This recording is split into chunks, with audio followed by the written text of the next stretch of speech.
Mission Control, Jennifer Wilson, Senior Vice President and Chief Marketing Officer of Lowe's. Jennifer will be interviewed by Gina Sharma, Luxury and Retail Reporter at Morning Brew.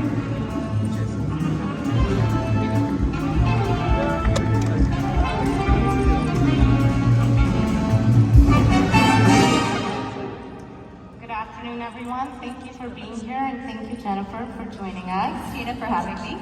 For those of you who might not know, Jennifer is a recently appointed CMO at Lowe's. Although she's been with the company since 2006 in various senior executive marketing roles. So, Jennifer, my first question to you is, what's changed? What's new? What are you working on? Well, first, let me just say I'm thrilled to be here, and it's exciting to be one of many women who are on this main stage all day long today. That's very exciting. And you know, I'll say that I've been at Lowe's for 18 years, and I've grown up there, frankly, in different roles, merchandising and marketing. And so as I was moved into and appointed into this new role, it really became a matter of getting more acclimated and closer to the business as a step one. How do we get more integrated into merchandising and the broader business? Because I truly believe as a marketer that marketing ideas cannot work unless they're synonymous with business ideas. We also really underwent kind of a broad scan of our agency partners, because though I've been there for 18 years, one of my big MOs was to come in and really push against category convention. And so in doing that, we were able to bring on two new agencies so that we could push forward this great brand, specifically in a duopoly. We also got really tight on what I'll say are our big jobs to be done. You know, for Lowe's, it's about driving consumer preference because we are in that duopoly. It's about driving loyalty and building loyal behavior amongst our existing customer base, but also finding new audiences who we can get more ingrained in the things that matter most to them. And then also about working on our value perception. You know, Lowe's is viewed as wider and brighter aisles, and sometimes with that comes a perception that we maybe aren't the best value. So we really started digging in there as well. And I think by getting really crisp and being brave about who our partners are, so that we knew we could just push our comfort level, by getting really clear on our big jobs to be done, we're now in a place to just accelerate. Wow. And as you've been, you know, a senior marketing executive at Lowe's for a while, is there something you felt like, you know, was not working before you came on board as CMO? And are there things that, you know, you wanted to shake up and you're working on? Yeah, well, you know, first of all, what I'll say is, when you think about, and I want to maybe double click on one of the big jobs to be done, we talked about loyalty, and when you think about loyalty, believe it or not, 65% of consumers who are in the home improvement market, so they're shopping for home improvement, told us in different ethnography studies that they were really not loyal to any one home improvement brand. 65%, so we call these consumers switchers. And you know, the big, I think, challenge for us as a brand is how do you get switchers to take one more trip with you and spend one more trip with you? And it became really a discussion about frequency and deepening a commitment or a loyalty commitment to these consumers. And one of the things they shared with us when we unpacked some of this conversation was, you know, I want more value. And so we said, well, what do you mean by value? And they said, well, value is about price. We want to make sure you have the best prices. But as we really unpacked the conversation, it became about value beyond price.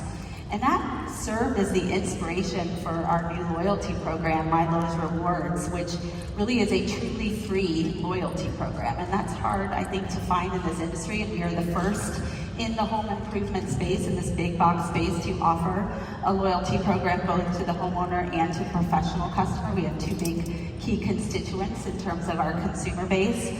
And within that free value proposition, we decided, you know, let's make sure there's the typical free standard shipping, right, earn points and get, you know, money back, but also free gifts and drawing inspiration off of what we know consumers are really sparking to, specifically millennials who not only love free things, I guess we all love free things, but also We're looking for ways with our free gift as an example to bring them in the spring with a free flower. And in doing so, then that sparks, pulling out the cart and adding more things into the cart. So just zooming out, or maybe at the 10,000 foot level, I would say that's one of our big challenges, and one that we're working really hard at, not just with a loyalty program, but remember, loyalty is a behavior, right? And we want people to drive the extra 5 miles or the extra 10 minutes past some of our competitors to seek out Lowe's. Absolutely. And speaking of loyalty, and speaking of the really surprising data point you mentioned, 65%. Yeah.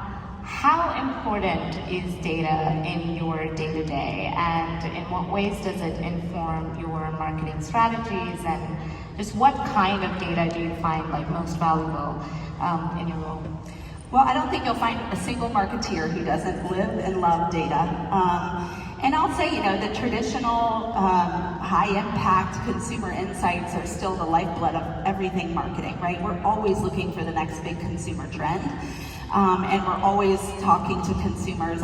We stood up a new customer experience team, really all designed to understand and journey map the end-to-end experience of the consumer, both on the professional side, the homeowner side, and what we call do it for me, right? Consumers who come to us and expect for us to come into their homes and with different services offerings.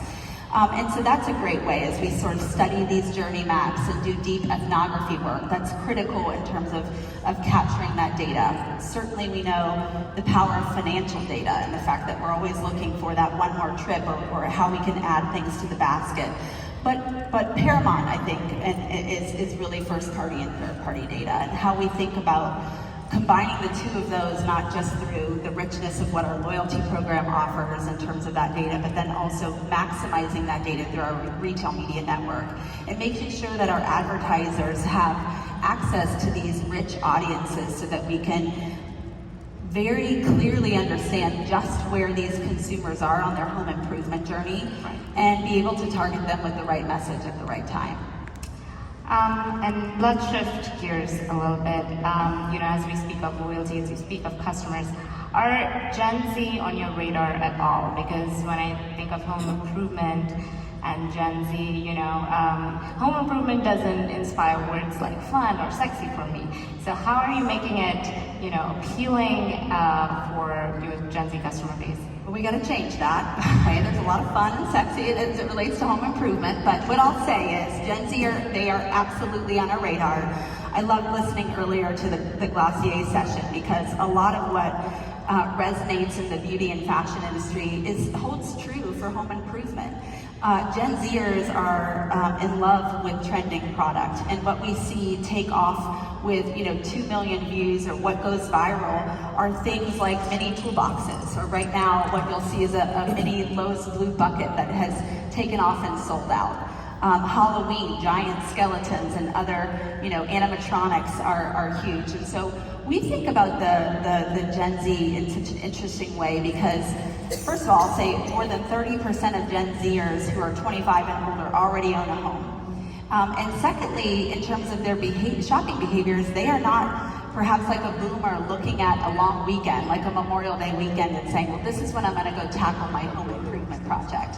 Instead, right, they're scrolling through their feed. And so how do we show up with new and different product, as an example, or how do we show up with the help that they're looking for? And so that's really the challenge. The second one, I would say, is that we hear both from millennials and Gen Zers that children is a way in. And when we're relevant to their kids, we're a relevant brand to them. And so it's important for us as we offer free workshops for children, as a part of being a Mileage Rewards member. Those sell out once a month, so they're very hard to get into, and we've got to make those more accessible. I think that's a big opportunity. But the more that we can really connect with children, live sports is another way that we're doing that with some of our star athletes, and bringing those kids in to have experiences in stadiums and in games. And we talked about it a little bit backstage. What role does personalization and AI, play when you're talking about appealing to Gen Z, but also, being able to stay true to your core customer? Well, I think what's so interesting is that as a marketer, you've really got to make sure that you're clear. So setting aside personalization and sort of bottom of the funnel, that you're crystal clear on who you are as a brand. And some of that work is the work that we embarked on and just recently over the last year of crystallizing our brand position, making sure that we know exactly who we are as a brand and what's ownable to us. And unlike some of the brands that we've seen on stage earlier today, we started out as a brick and mortar store, right? And then moved into an omni-channel retailer versus maybe D2C moving into stores. And so you've got sort of this evolution, if you will, of brick to mortar into omni-channel, now into a far more sophisticated tech ecosystem. And consumers expect, because of all of the D2Cs and other sort of digital native brands, that you are seamless to do business with and that you are recommending products that are resonant to them.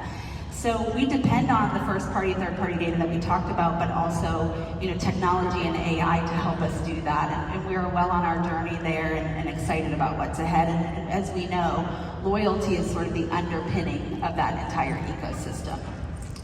A big theme here at ShopTalkFall is unified commerce or omni-channel, as you were talking about earlier. What role does marketing play as a whole at your company? Because we talked a little bit about your day-to-day and really, what has helped you do your job better. But how important is marketing when it comes to the entire ecosystem of Lowe's? Well, as I mentioned, half my career I've spent merchandising and half of it in marketing. And I think by design, I view a marketeer's role as being a revenue driver. We often in this field can talk about the fact that we don't own a P&L, but I like to push against that. It is our job to drive revenue for the company. One way to do that is through a media network. Many retailers, as we know, are in that space. Another way to do that is through personalization and building that flywheel of more consumers making more frequent trips because you're more relevant with your messages and your product. And so I think as a marketer, if you are looking for ideas, whether they be departments that you run, customer experience, another one of them, and I'll come back to that are really intended to drive incrementality, that's first and foremost. That's paramount. As a marketer, the notion of driving the business and driving a big marketing idea can't be mutually exclusive. The second thing I'll say is that I do believe incrementality is often, particularly for retail, sitting right in your lap. And by that, I mean, that's a part of why we stood up this customer experience team, because if you think about a journey from end to end, and that there's probably very few perfect shopping experiences end to end at any retailer that you visit today. Imagine what you could drive in terms of additional revenue if you've just fixed 3 of the 7 steps along that journey. And that's what we're really after, is not just creating new experiences, but fixing existing experiences so that we can go pick up the fruit on the ground as it relates to incremental revenue. And then the last thing I'll say is, as a retailer and as a marketer, is look for adjacency opportunities. Post-pandemic, we saw a big macro theme of consumers moving into more rural areas. And so we also saw some great statistics, like there are more pets in millennial homes today than there are children.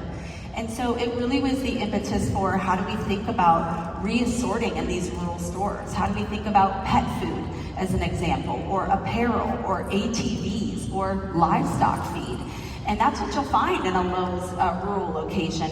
And then as that flywheel starts to go, you start to realize, well, it's not just in rural locations that people need pet food. And so all of these things become ways that you can drive your brand in new and interesting ways. So I think adjacent categories is probably another important point for marketers to think about.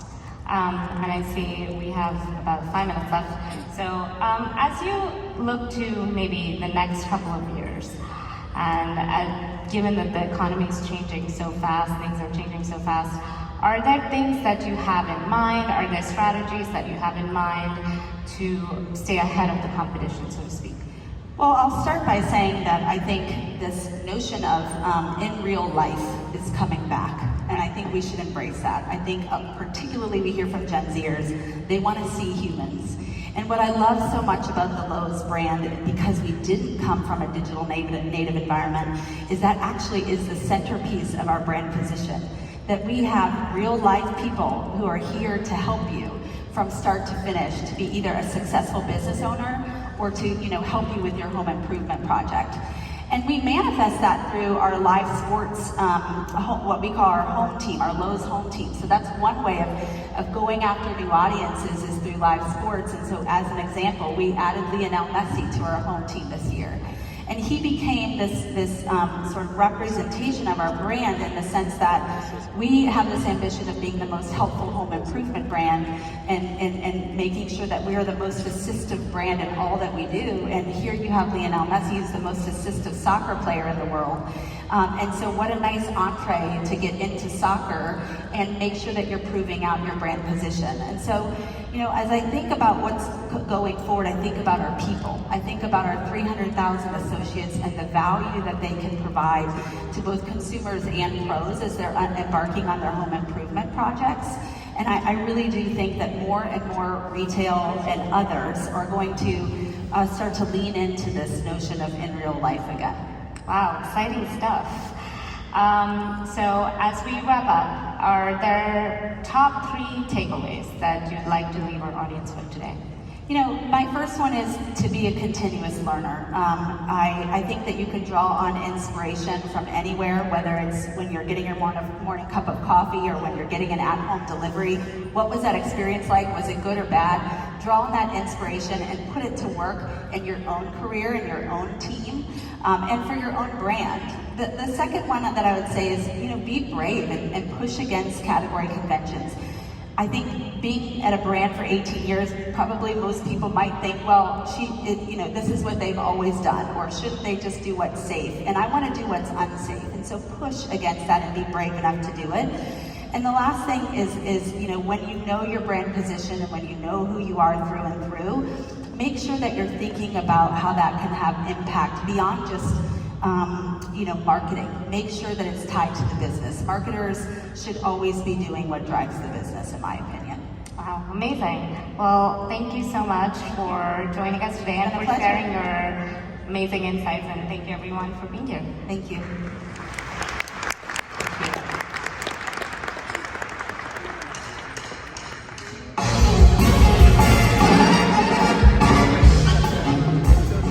Thank you, Jennifer and Tina. For our final Q&A, please welcome to the Mission Control stage, Christina Hennington, the Chief Growth and Strategy Officer at Target. Christina